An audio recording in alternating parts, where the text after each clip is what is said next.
Although a lifelong resident of Rich Hill, Nigel Kelly enjoys travelling at every opportunity. He has recently completed a novella-length fable inspired by a trip to Sorrento and is currently working on a new novel. His reading tonight is called Stones. Welcome, Nigel.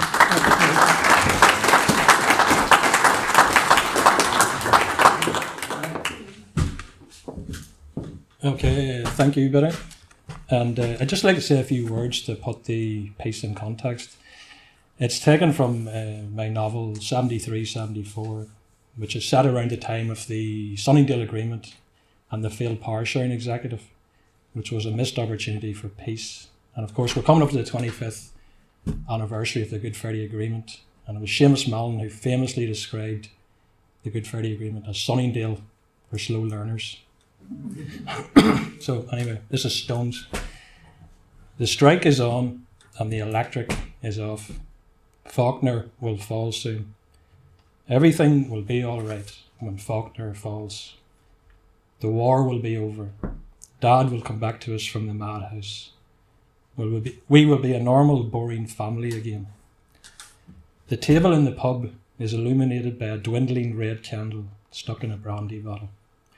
The glass thick with tears of wax, just like the fuchsia bushes that lined the local hedgerows. The tears of God, Dad said they were called. But where was God to now?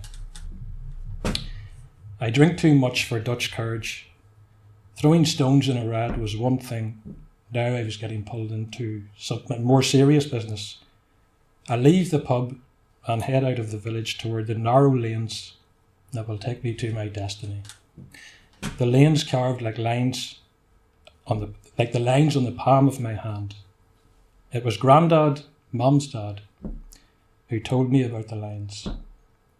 How we held them all the way from the clenched fist in the womb, those heart, head and lifelines. Once he'd taken my hand in his, turning it over carefully, rubbing his rough forefinger along them, smiling his brown-toothed smile, and telling me I'd have a wife as fertile as his land. And Mum saying, Daddy, don't be filling the child's head with that mumbo-jumbo. Now that clenched womb hand was open, about to be blooded. In the twilight, beneath the darkened tears of God, I can make out the tip of the large grey stone in the hedgerow's embankment. I reach down to feel it. It's icy cold to the touch, like Grandad's forehead when, held aloft by Dad after much begging by me, I touched it as he lay in his coffin.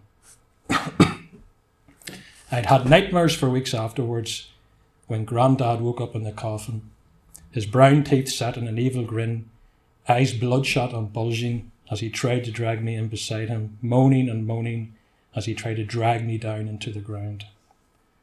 On those nights, I'd jump from my bed and run into Mum and Dad's bedroom, bawling my eyes out, climbing in between them, and Mum real angry with Dad, saying, look what you've started now. Dad would hold me close and stroke my hair, and somehow I'd wake in my own bed, wondering how I got there, wondering if the nightmare would ever turn into a dream. Once, with Dad on a summer's day, I was eager for the pair of us to fetch spades and dig and dig and dig until we revealed the great grey stone in its entirety. Dad told me to leave well alone, son, that the great grey stone belonged to some little people who didn't take kindly to being disturbed. As I walk the lanes, I feel my legs weakening, fearful that I'm not cut out for this. Answers, I need answers, certainty. I need certainty and direction. Destiny needs a helping hand. Not everything was written on the stars. On our school trip to the planetarium, we had been told that the Earth was merely the third stone from the sun.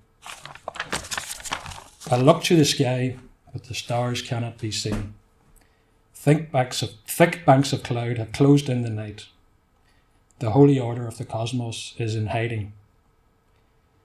Below me, I hear the rattle of the river as I cross the bridge, my heart flooding in one of those memories, a permanent fragment from the outer reaches before the void of infancy, a crystalline moment that will persist when all else has gone.